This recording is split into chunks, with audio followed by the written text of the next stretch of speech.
Awesome. Your brand isn't what you say in a tagline. It's what customers feel after a handoff, a missed follow-up, or an extraordinary save. Today, our guest is Rachel Davies. She is a chief brand officer and marketing leader with 20 plus years helping brands grow through strategy, storytelling, and measurable results. We are Nate and Simone. We talk all things marketing, and let's get into it. Hi, Nate. All Hi, right. Rachel. Yeah. Hello, hello. Hello, Rach. Rach and I go way back, if you didn't know that. So there's that. But I guess I'll do a little bit of you know, clarifying around visibility, viability, and value real quick, just for our listeners to establish what we're talking about here. So when we talk about visibility, we mean clear messaging, the right audience, and also empowering your team decisions. Uh, very, very key, right? All kind of playing into the viability of the business, which means that you have aligned your marketing, sales, and your delivery handoffs so that there's a reduction in friction and there's a lot fewer dropped balls along the way, all of which leads into a more valuable business. So your processes, your systems are documented, they're repeatable, and your experiences are, orchestrated. So that increases the overall price power and your options when it comes to selling your business or, leaving it to someone for, um, in the future. So, as I said, we're with Rachel Davies is here with us today. Um, she has been doing this kind of thing for a long time. She was involved with Susan G. Komen Foundation, I believe, back in the day, Yep. among other things. I'll let you tell you I'll let her tell you about where she's been, how she got here, just a little bit. So, Rach, take it away. Yeah, thanks for having me. So, Yep. yeah, I started out as a graphic designer. That was my, at Savannah College of Art and Design, I'm going to be a designer. And as I got into my career, I quickly discovered that I love the design piece and still do, but I had the ability to bridge that gap between what the client wanted and what they actually needed, right? And sometimes that's different. And that's translating a Yep. brand or a feeling or a message or a product here into something that an audience can resonate with. So that was a quick realization at the beginning, and I'm so glad. And so as I move throughout my career, I've always run creative teams and been a designer, but then added the strategy piece, then added the customer piece, and it really evolved into my role now as chief brand officer because the brand itself is not just about the logo or the color palette or the, I mean, some could argue that that's the least, important part of your brand. The brand is really about how people feel when they interact with you. And that's not just when they see your ad on Facebook. That's also, how does your website, is it easy to use? What's the tone of your communication? And then once they're a part of your brand, how do you continue to nurture that? So I think one thing that will come up as we go through the conversation today is kind of redefining what we think of as brand. It's not just creative. It's not just an event. It's not just that. It really is something that you have to pay attention to holistically in your business, internal and external, to get those new customers in quickly and to retain them. Yes, very nice. So, was there a moment in your work that convinced you that brand is built in, you know, every particular touch point, emails, proposals, handoffs, etc., more than just the visuals? Was there something that happened, or something one particular point in time, or? Sure.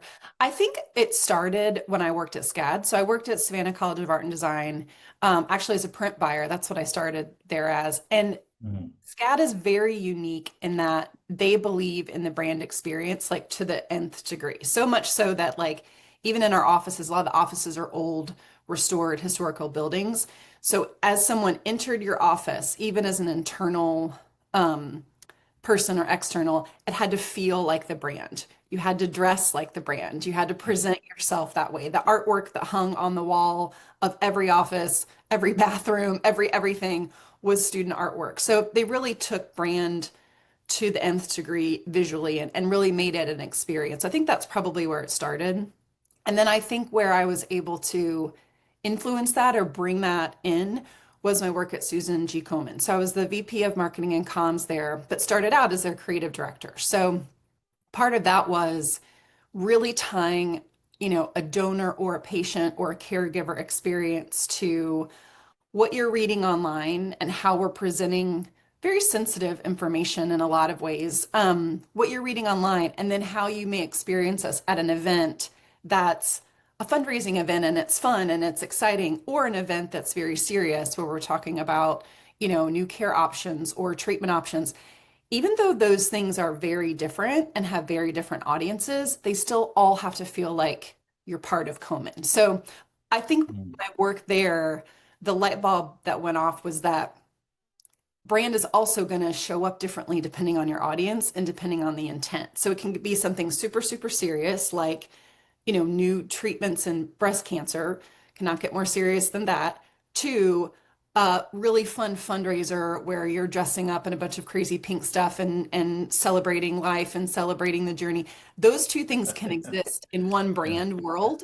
And they should exist, but they should be treated separately depending on your audience and intent. So that's the trick of it, right? Is that you tailor all of these brand experiences per audience, but that there's this common thread of, but I still feel like I'm at Komen, or I still feel like I'm at SCAD, even though I may be an alumni or a 17-year-old kid just getting there, or anyone in between. So, Nice. Yeah. There's a humorous shirt that my wife's friend has from Suji Komen. I'm probably sure I won't repeat it here on the thing, but it's pretty funny. yeah. It's one of her favorite shirts, but but anyway, yeah, and it's difficult enough with nonprofits in general because you probably have at least three different personas that you have to appeal to, right? And then you add on top of that the sensitive nature of the topic and all that. So yeah, I can imagine that would be difficult. Um, so is there any one misconception right off the top of your head about what brand means that could be costing business owners, founders money, or what is costing them the most money in that case? That's an interesting question. And I would say, in broad strokes, I think the biggest misconception that'll affect revenue is that brand is just outward looking. So there's a whole space for the brand buy-in for your employees, right? If they're all, understand what that experience should be for them too, the quality gets better, the innovation gets better, the alignment gets better. So I think a misconception, and again, that's not dollars and cents, but it can translate to dollars and cents because people are, if they understand what you're about internally, then they're going to express that so much better externally. So I'd say to wrap up, yeah, brand, you have to think about it separately. External, of course, that's the one everybody thinks of, but there has to be a really intentional effort towards brand buy-in and brand understanding internally, and that can do nothing but help your business. Yeah. So I think the key points here is that you can look at brand almost as an operating system for your decisions and experiences within the business. Your brand has to connect like you said, your internal behaviors with that external perception. And then your visuals do matter, but if you don't have clarity around your messaging, around who it is you actually are as a brand, and therefore your consistency, then that's going to be difficult for the visuals to actually, help you generate revenue. Okay. Really feel like it's super it's exciting to even think about brand as that operating system and as that looking internally as well as externally.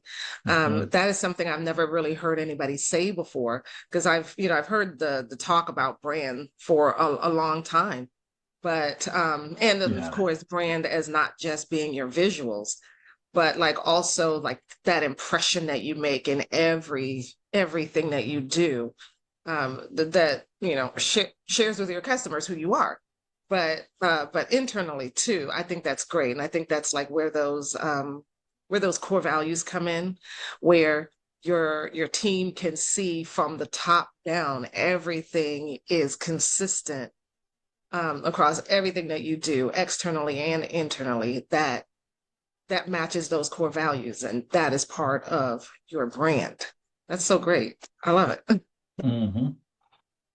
It's definitely goes beyond that surface level, right?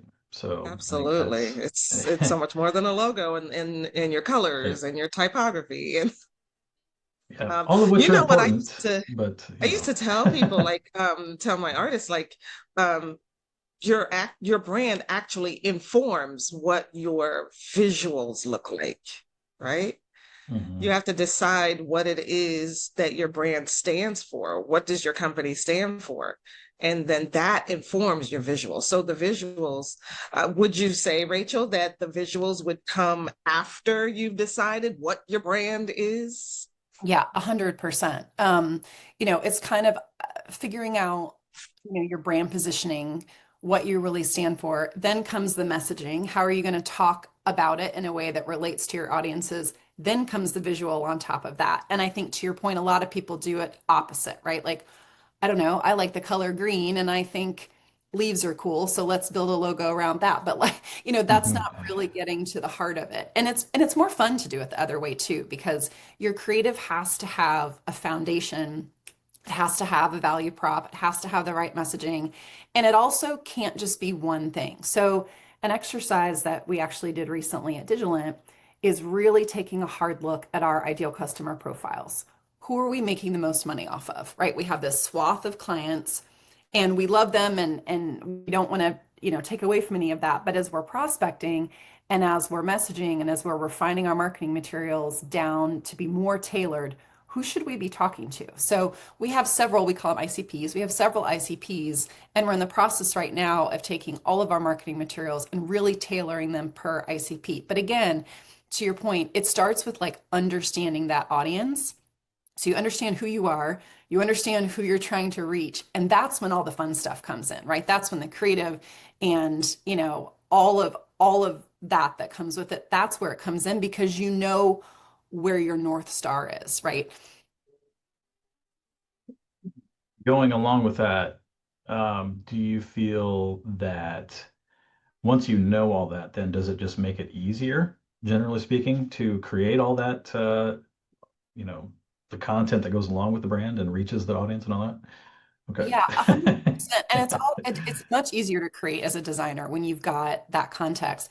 The other thing is, it's much less riskier, right? Because you're not just shooting in the dark. I think this is Mhm. who I want to talk to, and I think this is how I want to talk to them. There's also a place layered in there if you can do it for a nice layer of market research, right? So, okay, I think this is my ideal customer profile.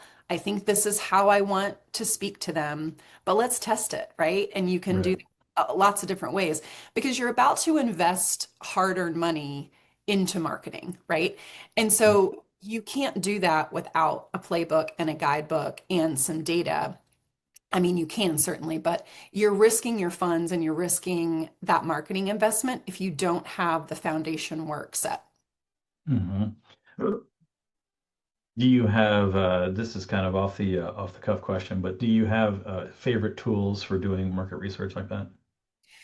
Well, so I taught a class, the market research at Micah a couple years ago, and it was interesting because in that class, we had to do it ourselves, right? So it wasn't like you're hiring. So I've run the gamut of, we hired a really great research firm called Gut Check at Susan G. Komen that we ran all of our campaign testing through because particularly at a nonprofit, Yeah. I mean, you are held at such a high standard because people are donating their money to you and Yeah. you have to use it wisely. So there is no room for just guessing about whether your marketing is going to work in a situation Hmm. like that, right?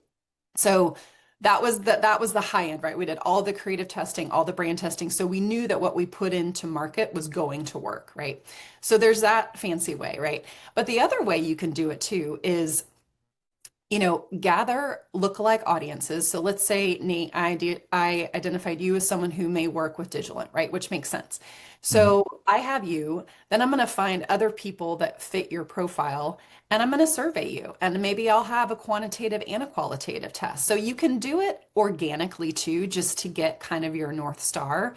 You can Mhm. do that through a Google form. You can do that through, there's lots of ways that you can do some quick audience testing that are that only will cost you time and no money. So I always highly Mhm. recommend that, especially when you're going out with new brand or new creative or you've evolved it a bit, because it just gives you peace of mind that before you invest marketing dollars, you have a sense of what's going to work and not work before Mhm. the first dollar is invested. Mhm. Is there a metric that you rely on that tells you that the brand story is actually landing?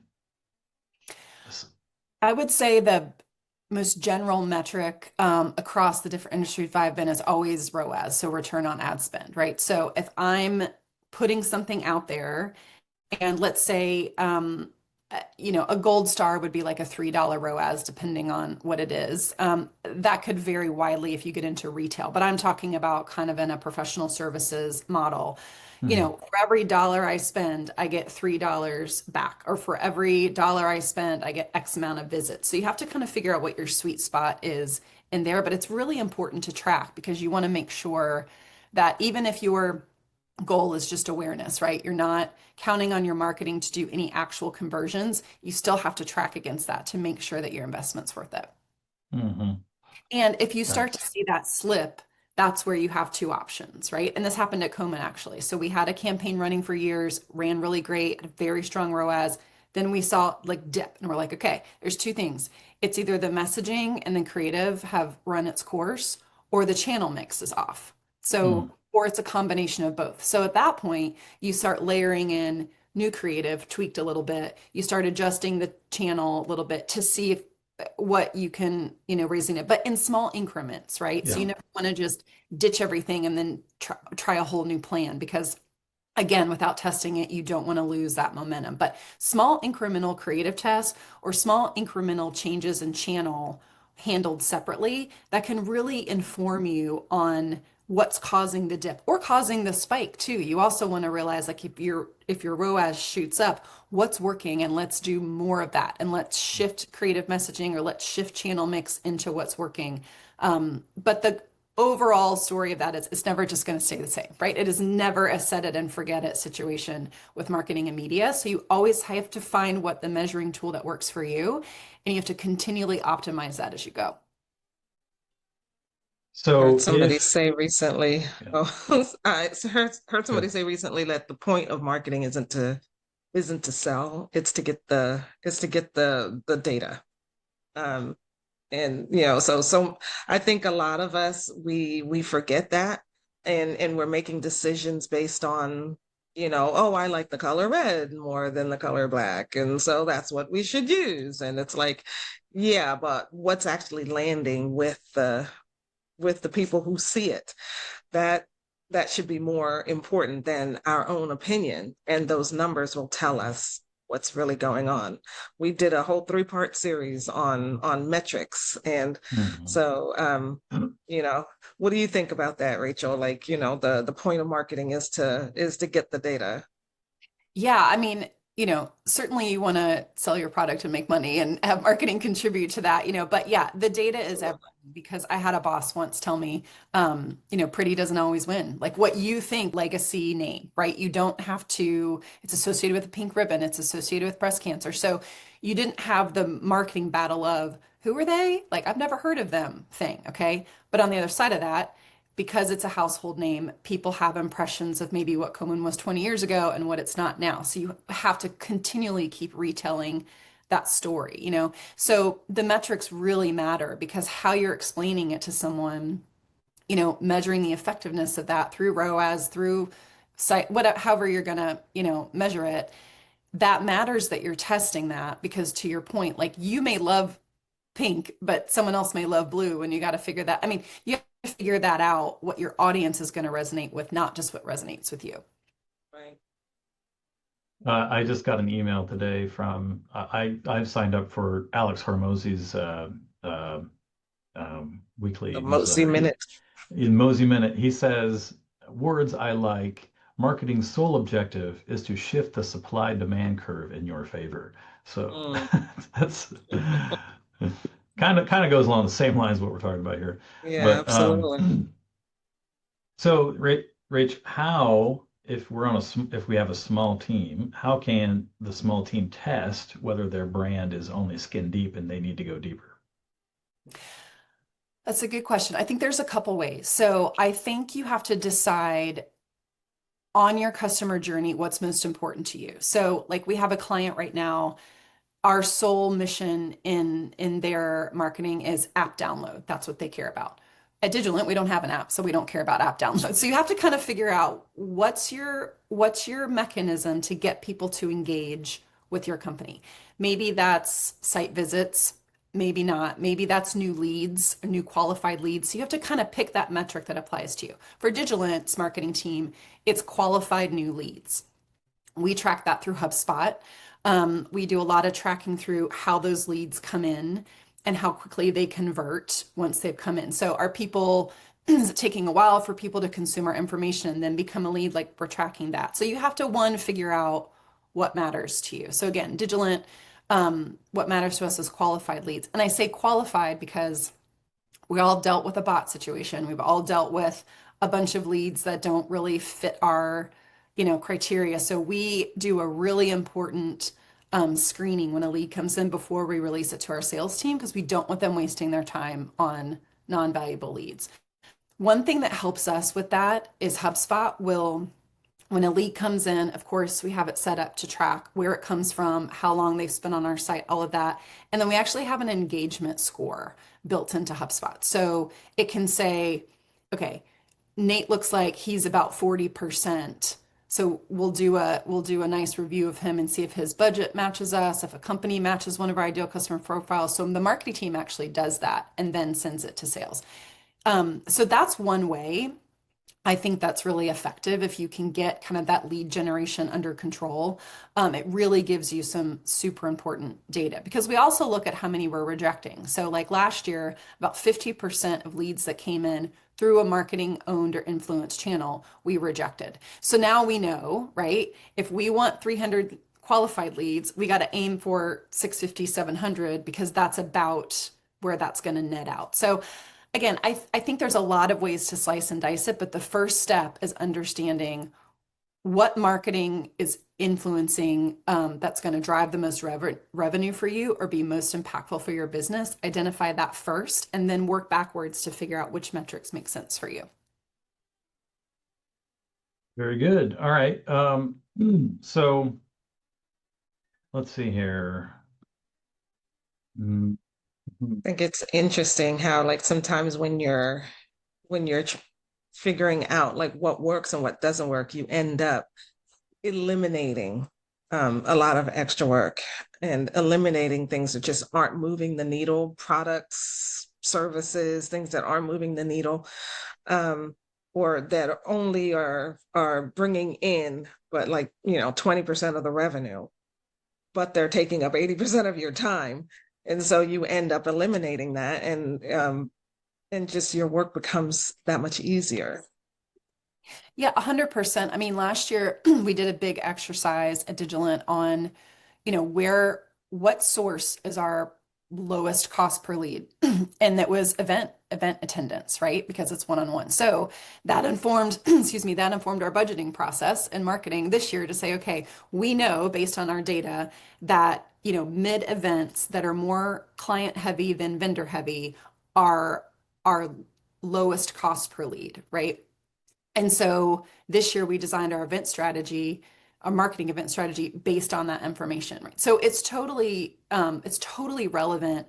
And if you can get at least 6 months baseline of data, it can really inform your investment for the following year. And you can just feel better about using that data and using those marketing metrics to spend your money so much wiser as you go.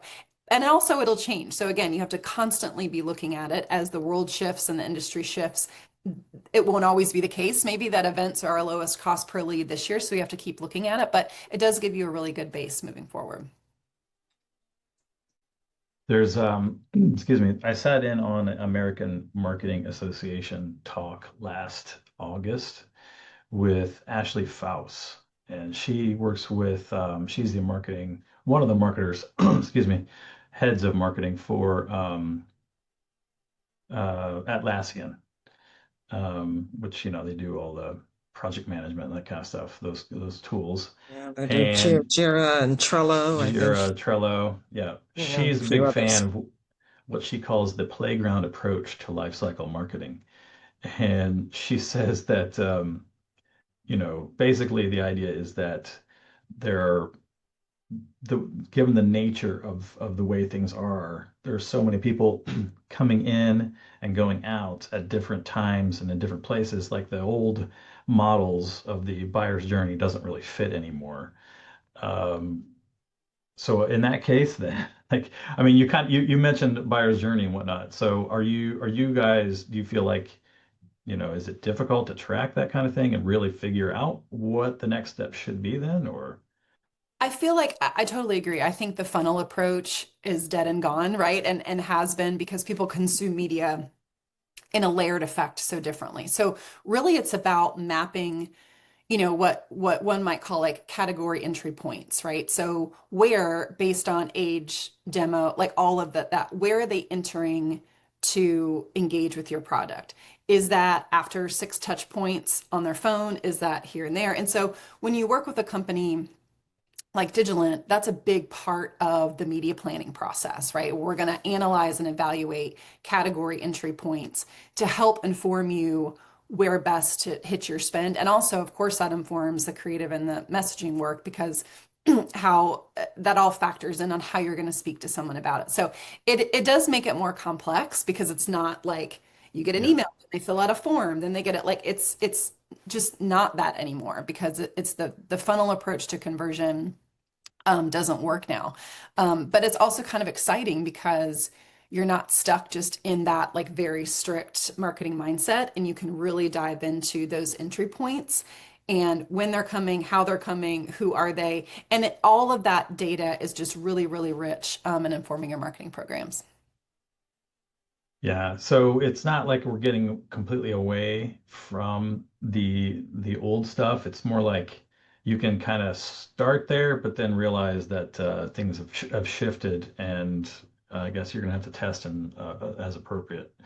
Okay, so I guess the main points here for what we've been talking about here is if we connect it back into our core pillars.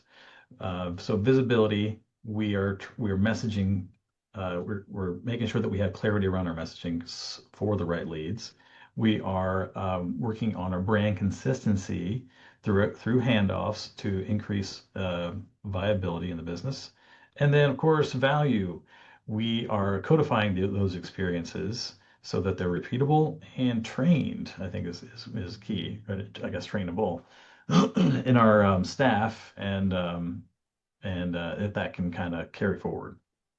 Okay, so let's get into a little bit more about visibility here. Um, what is your go-to exercise to sharpen positioning in under an hour? How long does it usually take? An hour. But we just in fact we had a leadership offsite last week in New York, and this came up a lot, right? And I think what you have to do is I like a what's called a 3-layer approach. So basically it's a lot of listening, right? What new products are out? What's the combination of products that are happening? Like as a marketer, you have to really understand um, the products, but not how they work, but how they're going to impact the client ultimately. Because, how a super complicated ad tech space works, I don't necessarily need to understand, but I need to put myself in the client's shoes to understand how is this going to make their media and their marketing more effective, right? So it's a lot of listening. I Mhm. call it a listening tour, right? You just have to absorb the information. And two, I think with the three-layer approach, you start broad and then you get into detail, right? So here's a blanket statement according to, maybe your three or four ideal customer profiles about why, let's say digital in this case, matters to them in general, right? Then why would our analytics part matter to them? Why would our advanced planning matter to them? Why would our, really broad set of partners that otherwise they could access on their own matter to them? But you have to layer it like this because I find that if you just come at it as these are the three things that Digilant's about and everybody just says the same thing to everybody, it's too vague, right? I mean, in this culture that we're in now, people don't want vague, they want specifics because they have a lot of choices to make. And so by layering it, like let's get the broad one kind of out of the way, or let's let it sit here, right? But then let's like get into very specific messaging lines and positioning lines about our product and services. So as a salesperson, I can say, okay, I'm talking to Nate today. He owns his own business. He's super marketing savvy. What would resonate with him? And then you have kind of this playbook to choose from. So I think that it's the three layer is a good place to start once you've done that listening tour because you have to give a sales team or whoever is your seller in that case, you have to arm them with enough variety that they can tailor it to the person they're speaking to. It cannot be like a one size fits all. So Mhm. if you start too specific down here, like we're going to talk about this technology and how it can get, this attribution model and this blah, blah, blah, that's too in the weeds. So I think if you start here and then layer it underneath, I find that it's faster, it's easier for your mind to think that way. And it's much easier to explain to non-marketing people too, who are the ones who ultimately need to use it. Yeah, right. So going along with that, then, if speaking of non-marketers, how would you empower a non-marketer who maybe is part of the company to be on brand in their daily decision making in that case? Yeah, absolutely. I think that comes down to client experience, really. So, what am I doing as, someone in accounting who's communicating with their account? Like it can Yeah. be any space, right? What am I doing to enhance the brand experience? And what am I doing to contribute to it for a client? So, if their experience, upfront and pre-sales has been very like, we're efficient and we're smart and we're data driven and we're, our customer service beats all of it, that has to carry all the way through. So you empower people to think like, what can I do that affects that? So even something as small as like sending an invoice, is it branded? Is it on time? Is it personal? Do they know how to reply back to a real person? That type of thing. So I think you have to just put yourselves in your shoes. And it's not a bad exercise in smaller team meetings to Mhm. talk about that out loud. Like, how am I contributing to this? And really also focusing on the people who maybe that's not an obvious person to ask. That's almost who you start with because it's those little details in there. And people, people may not say ever, wow, the finance department really made me feel like I was part of a brand, but it is sinking in the back of their mind that if the experience of the company all the way through is seamless or is consistent, that's going to build trust and that's going to build comfort. Yeah, I have run into this issue with clients, particularly a kitchen bath remodeler, and trying to convey to them the importance of, once we have the positioning figured out for the brand, this needs to be communicated from the start to all your new hires, and figuring out how you're going to go about that and getting everybody on board with that. It can be tricky, especially in that industry, because people tend to have their own mindset about, we're going to do things a certain way. But if the way things are done is part of the brand, then that becomes really tricky. But anyway, so um, what what would you do, or excuse me, what would you stop doing for 30 days to improve your in order to attract better fit leads? I would Let's say, yeah, go ahead. no, go ahead. No, I was going to say what. So what would you stop doing for 30 days? So like, That's um, if there's something that, I guess maybe that's something that's should be obvious that should be stopped. Um, or maybe Something that's attracting the wrong people. how to go about figuring that out. Yeah. I would say I would say any kind of cold call or cold email, I would just stop. I mean, if they're Hmm. not mapped to a lookalike audience that you know may convert, but I think the days of like list buying email lists and just hoping that, it goes out.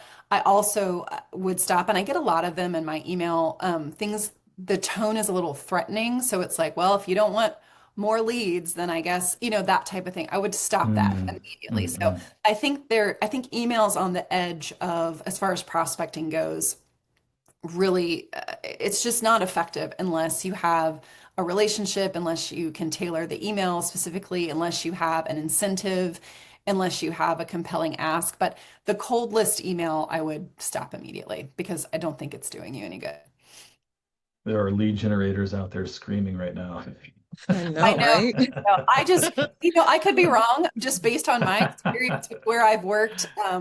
They're just not effective. I mean, I think the stats less than 1% is even going to open it. So the amount of time it takes you to figure that out and buy the list and the content and the design and the execution and tracking it, like all of that's a lot of time to send. Not not to mention setting up the domains and the email whole emailing platform and all of that. Yeah. It's a lot. Yeah, so I think you have to evaluate what it's that balance, right? It's that sliding scale of what is taking you the most time and what is getting you the most, qualified leads. And you have to figure out whatever's on these two extreme ends, stop that immediately and go for what's more in the middle. Hmm. All right. So, going along that lines, then what is something that, especially smaller businesses maybe, thinking like, service-based, if you have an opinion on that, but what is something that they can do immediately to improve their visibility? Like, Yeah, I think that you can't discredit organic. I mean, it's harder to get the conversion, but how you're showing up on LinkedIn, the quality of your content, is it engaging? So are you talking at people or are you inviting them into a conversation? Are you asking people's opinions? Or are you just having ChatGPT write a blog about channel yeah, mix? Like that, anybody yeah, can do yeah, yeah, that yeah, now, right? We're in a whole new yeah. era. So I would say one thing you can do, especially in a B2B situation, which is a little harder sometimes, is really think about your content engagement. I'd also say the more you can tailor your content and your topic and your engagement to specific audiences. So maybe this one piece of organic marketing content you have won't work for everyone. That's okay. But you need three pieces that are going to hit those ideal customer profiles. So it doesn't have to be so dependent on this one thing is going to solve all of our engagement issues. It's never going to be that way. So I think a better use of time is, again, really understanding your audience and what's going to resonate with them and tailoring that content to those 4 or 5 different profiles, as opposed to trying to make one big thing work for everyone. So I think that's a better use of time. You've said multiple ideal customer profiles on multiple occasions, so I'm wondering how many do you think people should have in that case? So it depends on the business. We're a business. We have three. So I think Mm, 3 to 5 is probably about right, depending on who you are. I worked for a company called YPO, which is a membership organization for CEOs. Um, that was a little different because the service was the people, and I think we had like 12, different types of members that we would tailor. So yeah. I think it varies, but I repeat it a lot. One, because we're in the middle of it right now, so it's fresh on my mind at Digilant. But I repeat it a lot because from a brand perspective and from a creative perspective, it's just such a solid playbook, which Mm, ultimately results in your marketing dollars going a lot further and being a lot more effective for you. mm. But then, of course, that means that it's, triple or quintuple the amount of effort that it goes into producing content. It can be, yeah, it can be. Yeah. But as we all know, there's lots of very easy ways to tailor content and creative now if you've Mm. got the right intent from the beginning. It can be, but I think you'll find that the effort's worth it because if you spend a lot of effort and you're not getting much return, but you tailor it a little bit to really test and resonate that message, I think your return's going to be worth the effort that it took. Mm. Yeah. And then there's value in quality over quantity, right? Yeah. Make it better content. Take more time to make it better. Then uh, you won't put out as much, but it'll be better quality content and drive more engagement and more traffic. And then as far as like the engagement, sometimes I feel like at times like the engagement can be a trap and can be vanity metrics because a lot of the people who will actually become a client aren't the people who engage. They're the people who lurk and they just watch and they read. And then all of a sudden one day they pop up. You never even knew they were there. And they're like, you know what? I've been watching you for a while and I think you're the person for me. And let's do it. Yeah, Let's get on a call and I wanna work with you. that's absolutely true. I think that, I couldn't tell you how many website visitors we have because I don't look at that anymore because it doesn't do anything for me. What I'm really concerned about is where these qualified leads are coming from and Mm. what's making them convert and what's the balance of, are they marketing qualified, sales qualified, how they're going through that funnel. But to your point, email is important and posting is important and all of that. But is there a magic number? We have to grow our followers by 1,000 every year and that's going to equal success? Absolutely not. Because to your point, the way we're interacting and consuming media is totally different than it used to be. So I do think I'd recommend highly to any marketing department to not get too obsessed over, like you said, vanity engagement, because it's not really telling you the story. What is making people convert? What is making Mhm. people um, come back multiple times? That's the stuff that's important because likes and views and all of those metrics, I think we probably overall see that go down as people are just overwhelmed with the amount of information they have. Yeah. Okay. So just to wrap that visibility portion up, um, basically visibility improves when your story is simple, it's on repeat. I think you mentioned that earlier about Susan G. Cohen having to repeat that message over and over again to, even though the visuals may have changed and that kind of thing, it's still kind of rooted in the original message and what the whole thing is about. And then it's owned by everybody on the team, right? Not just the marketing department. So those are keys. All right. Over and Next over. up, Just hear it over and over. yeah, let's get into some viability issues here. So you said that brand is not just about the visuals, the outside, the logos, the colors, and all that kind of stuff. Oh, that's great and everything. You got to have that, of course. But brand also permeates inside the business. And so presumably that would, include the handoffs between different departments, the sales department and then the actual fulfillment and delivery of the thing, and all that. Where do you often see that the brand promise kind of falls apart internally? I think in reporting, it can often fall apart. So one thing about digital, and I would say we're very intentional about when you come in and you're a client and we've run a campaign and then we're giving you those QBRs or those results. Typically, an account manager would present that, maybe someone on our media activations team, and then we're giving you insights on that.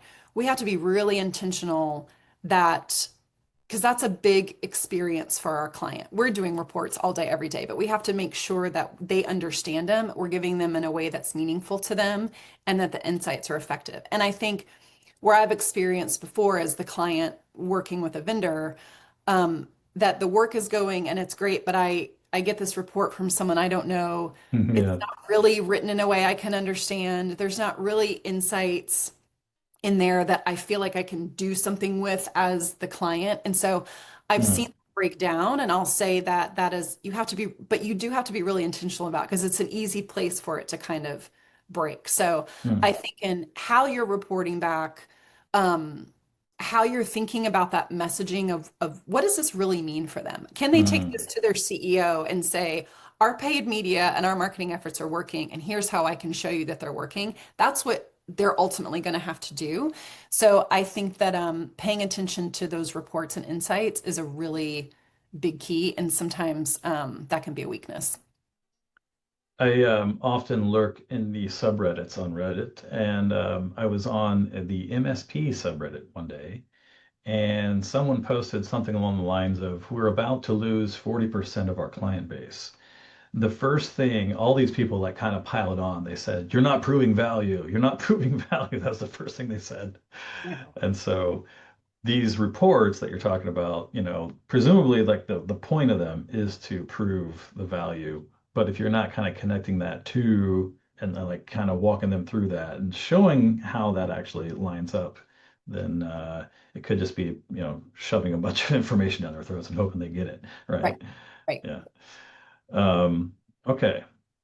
What are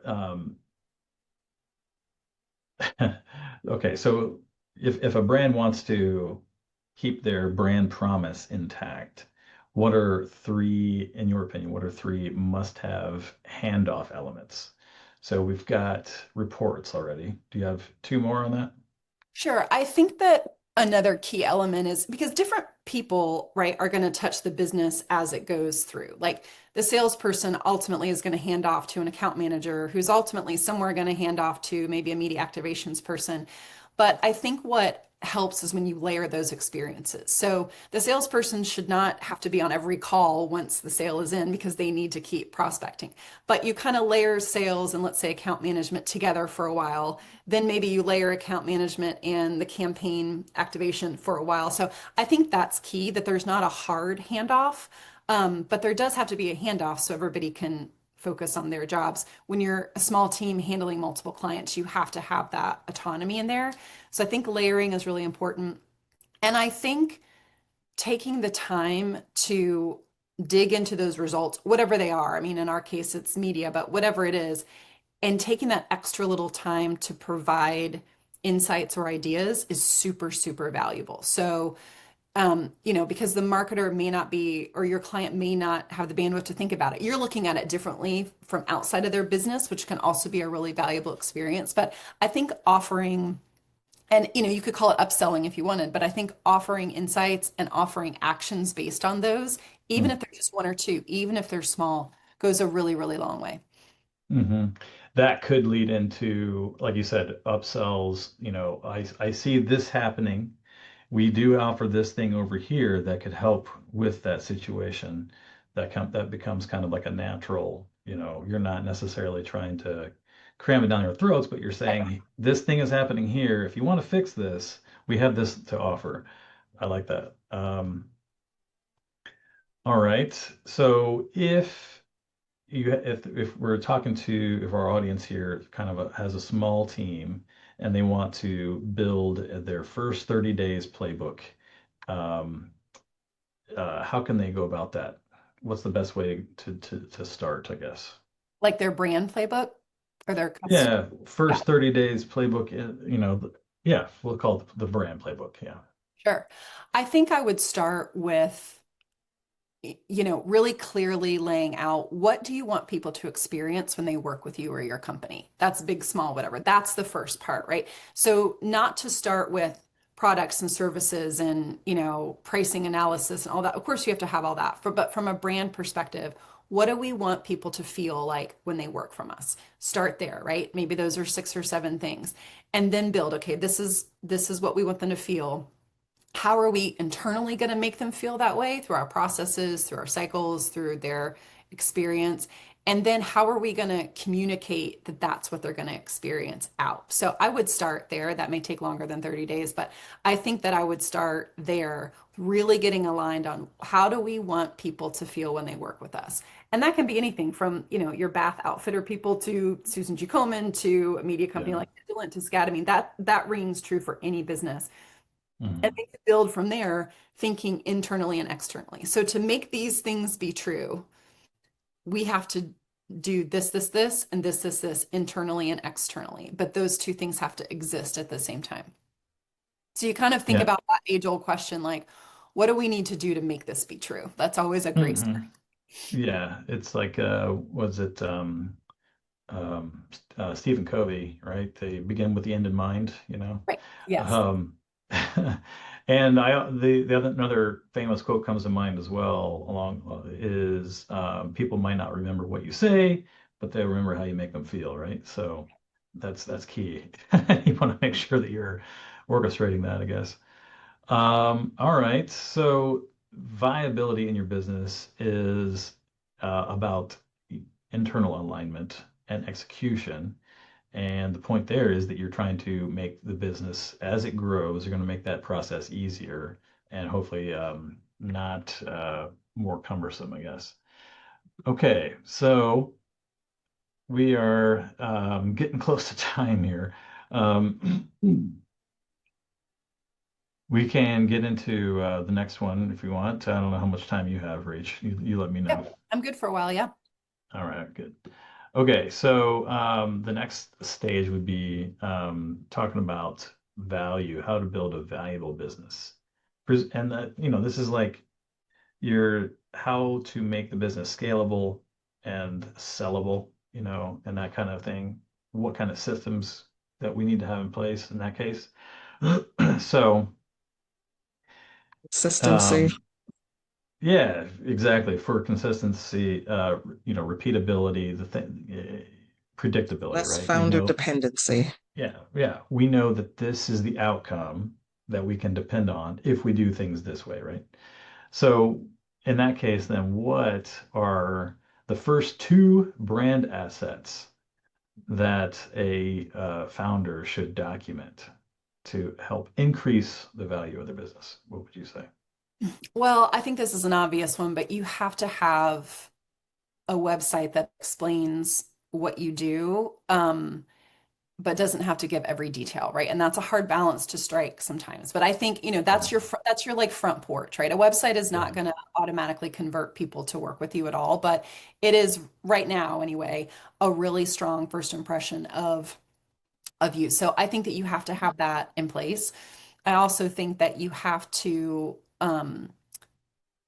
depending on your business, I think your presence in the marketplace at market events, on, thought leadership panels, on like all of that, I think you Mm. physically have to, as a human, figure Yeah. out where you're going to be most visible to the right people. And that doesn't always mean being on the biggest stage, but so I think you have to have both. You have to have, this taken care of for your general audience, that gets into really what you do, not just surface level stuff. But again, Mm, mm, with the lens of like how can this thing I do best service the clients that I want, right? And then externally, if you're the founder, if you're in the C-suite, whoever you are, you have to figure out where to position yourself externally too. So I think no matter what, those are kind of your two foundation pieces.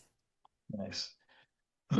Yeah, I never thought of the external presence as an asset, but yeah, for sure, that makes sense now. I mean, it's becoming more and more that way because Yeah. what I think happens and what we run up into a lot with Digilant is, I mean, we're real people. We're 100 people that actually are planning and running and analyzing your media.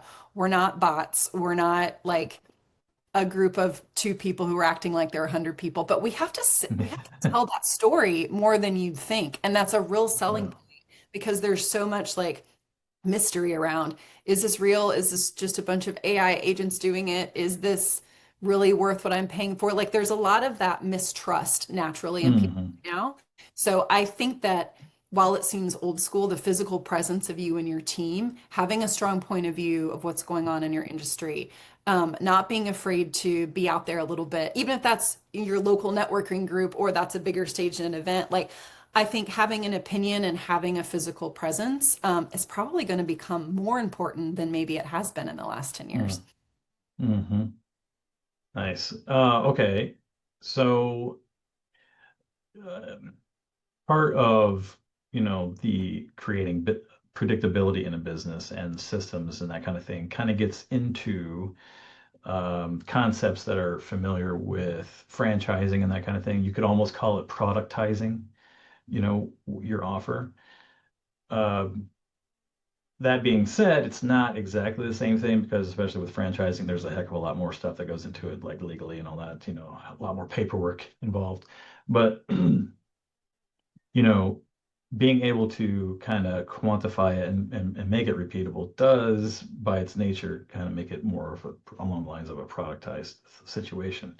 So, It's um, systematizing and yeah. um, having can set up what they like to say, like a system in a box, or a business in a box, where you can take people out of it, but it still runs. Take somebody out of it and put somebody else in. The system continues to run. Mhm. That But makes it so much more valuable. the question there though is, that's all well and good and everything like that, but how can we do that without necessarily hurting the quality of the brand, would you say?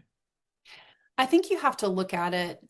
Um, I think you have to look at it by role and not by person. And this was advice I got a long time ago from an HR director that stuck with me, in that I was like trying to replace, okay, Nate, let's say we work together and I need another Nate, like I need another person, but that really limits your thinking and that doesn't set you up for succession planning or scalability. Like, I really need this role. Like, who can fit this role? Take the person out of it.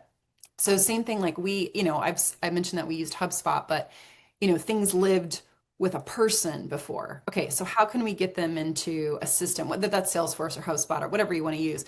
How can we get our client data and our marketing data centralized into a place? Because if Mhm. I was there, you were there, Simone, like any of us could run that, understand that data, and it wouldn't be lost. But again, I think you have to think about roles and systems almost like as agnostic, right? It can't be based on a personality type or Mhm. person or that type of thing.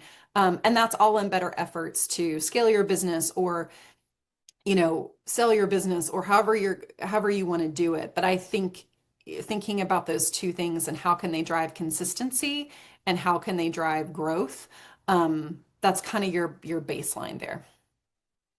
Okay. And you don't think doing so would hurt necessarily the quality of the brand? I don't think so. Yeah, I Yeah. don't think so. I think if anything, it strips out, not that brands don't have personalities, but people are going to change. People are going to leave your company, people are going to enter your Yeah, company, like all of exactly. that. So I think Yeah. that it actually, the name of the game there is how to make things really, really consistent and not so dependent on one person or one system even, but how do we make things consistent across the board? Yeah. Okay. Very good. Yeah, that makes sense, right? Like if it's consistent, then that means the client's going to have a consistent experience, and how can that be a bad thing, right? So, yeah. All right. So, so speaking of, building a valuable value in the team, right? Let's say you have a team that's growing. Um, do you have recommendations on habits as far as training that can keep the brand from eroding during that time? Yeah, I would say that, understanding the brand, especially as you're onboarding new employees, should be part of the training. Much like I think that, brand and marketing need a seat all the way at the C-suite table because it's affecting business that much. So it cascades all the way down. We're Mhm. onboarding a strong hire in the next couple weeks, and part of that is, do you understand our values? Do you understand our proposition? So I really think that it is part, same thing at Susan G. Komen, like there was a brand part of the onboarding that you had to do. So I think that that's because it sets the tone too to your new employee, whatever level they're at. This is important. It's important that you like get this and ask questions about it and understand it. So I think it almost is its own element um, up front in the onboarding for sure. And I also think it doesn't hurt to do a refresh. Like we recently at Digilent, you know, evolved our look and feel and our tone a little bit. And we talked about that at an all hands meeting. This is why we're doing it. This is what it looks like. This is what's different. Get excited about it. And also, here's how you can engage, right? A simple like share on LinkedIn, a simple whatever. Can you raise your hand if you want to be part of a webinar series? Like, so always leaving them with not just here's our brand and here's what we stand for, Mhm. memorize it. But that engagement piece, Yeah. that engagement Yeah. piece of like, here's how I think you can contribute to our brand consistency and strength, or how do you feel Yeah. like you could? So really leaving people with something to do after you go through that is an important part of it. Hmm. All right. Yeah. So it's not like what do you call it? Uh, the ninja training or anything like that, or all Say right. I don't ever want to be I don't ever want to be brand police, right? I mean, Yeah, yeah, but yeah, it's yeah, important, right? It's important to position it as a really key element to your business. yeah, yeah. All right. Very good. So, all right. So for our listeners out there, if we're trying to build value in your business, understanding that value comes from building reusable systems and experiences, I think is most important there, that are going to outlive any one person. All right. So it's including the not founder. necessarily, yeah, yes. It's not necessarily about how great your team is. Don't get us wrong. It's fantastic. Personalities do matter, but the actual function that they're serving in the business needs to be able to be filled by other people coming into the business if that person decides to move on, right? And you always have to plan for that eventuality, right? You can't assume they're going to be there forever. So, okay, very good, very good. Let's see here. How Well, about I know we're getting into 12 minutes after now. How you doing on time? I'm good. I probably got 5 or 10 more minutes. All right, that's fine. We can start wrapping up here, I think. about like Um, pitfalls to avoid and some quick yeah, wins. yeah, we can get into that. How about that? Can get into that, Um, yeah. so here's a quick um, tidbit I think maybe that the listeners can take away. If a founder listening out there can only fix one thing this week, what should it be and why? It's a great question. Mhm. I think that um, we only have a week, huh, to fix it. 1 week. Yeah, One yeah. week, yeah. I think the fix is, and maybe it's not a fix, but it's a something to focus on. But I think that if you haven't done like an NPS evaluation in a while, Net Promoter Score, or you haven't done a roundtable with your clients, or you haven't just asked the question person to person, how are we doing? Is there something we could be doing better? Is there something we could be doing differently? I think that companies probably don't do that enough because they're Hmm, so focused on the end product. But your customers are your best people to get feedback from. hmm. They're in it Yeah, with you live, and they like to be asked too. So I think if you could do one thing this week as a founder, pick a client that is super happy with you and pick a client that is not super happy with you and talk to both ends of that spectrum and just ask them about their experience. And you'll probably find a lot of takeaways there, brand systems all the way through. But if I yeah. had a week, that's what I would do. Do you think it would be necessarily an easy thing to do, especially if you're talking to someone that's not happy with you? Is it better to Well, have a neutral third party in that case? it depends, right, on Or how well some thick skin, right? yeah, Yeah, on how well you know them. But I think that yeah. if I'm the client, and I've had this happen to me before, if I'm the client and I'm unhappy, the fact that the founder or the CEO or whoever is taking the time to understand why instantly helps me build trust, that they care about what's going Mm, on. Because, it's much yeah, easier to talk to people who love you, but um, that feedback is not going to be as valuable as the feedback you get from someone who may not be happy with you because you may be yeah. super surprised about how easy that is to fix. But I think just by the act of asking them what they think and their experience, that goes towards building trust and appreciation. Hmm. And you're talking picking up the phone and Pick calling up them? the Is that, phone. oh, Yeah, pick up the oh, phone. Don't okay. email them. Don't text them. Okay. Get on Human video. to human, huh? Get human to human. Yeah, get human to human. Sure. Nice. Mm. Okay. What is a low cost way to validate that let's say that they have worked on their new messaging, right? What's a low cost way that they can validate if their new messaging is working? Well, organically, I mean, testing on social is about the easiest, fastest, cheapest thing you can do. So let's say you take a blog post, right, about an opinion. Um, post that three different ways with three different creatives. Maybe the base content is the same, but how you're promoting it, do it three dramatic ways and see what is resonating most. And again, those metrics are up to you. Is it interactions? Is it comment? Like whatever that is. But I mean, we're all tired of social media, but it's still, the fastest, cheapest, easiest way to get some creative Yeah. testing out there. Most bang Yeah, for your buck. I was telling somebody the other day, like, you may be not be a fan of Zuckerberg or whoever, is controlling these systems, but they've done a whole lot of the work for you, right? They've gathered 2 billion people on one Yeah. platform Yeah. that you might want access to. So it kind of, I feel like a lot of us, we have to get over the way we feel politically or whatever about a certain person and use the tools that they Or, provided or, to or put us about in the way front we of a feel lot of about people. these platforms. Yeah, Yeah. about them spying on Like us them and or love everything. It's them. like, yeah, Yeah. it's like, yeah, they are spying on us. And as a regular consumer, it's very creepy. But as a marketer, it's data gold. Yeah. Yep. you know? Yep. Gotta love it. All right. Very good. So let's get into wrap up here. Um,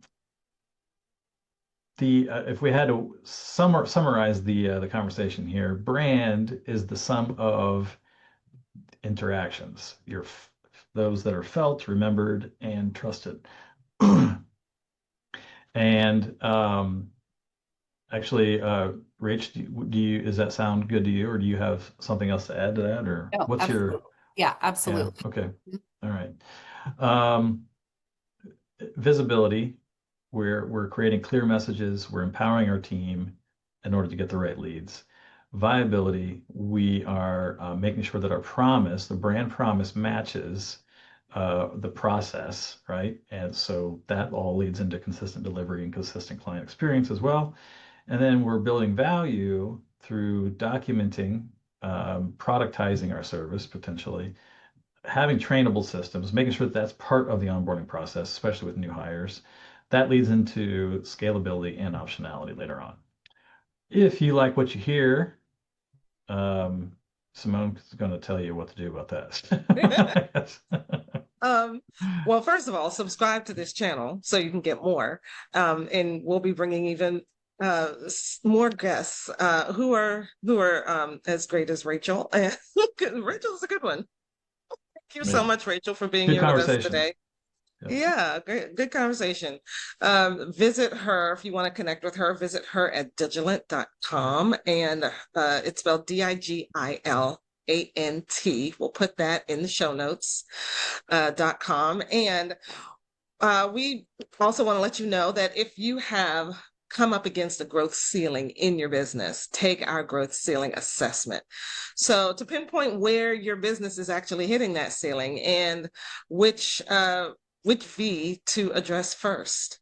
What needs to happen in your business to overcome that ceiling? We'll help you with that. So a parting line, we want to let you know that when your message, your moments, and your mechanics line up, your brand stops being just this decoration and it becomes actual revenue in your business. So thank you so much for being here with us today. Give us your biggest takeaway in the comments below, and we'll see you next time. Thanks for being here.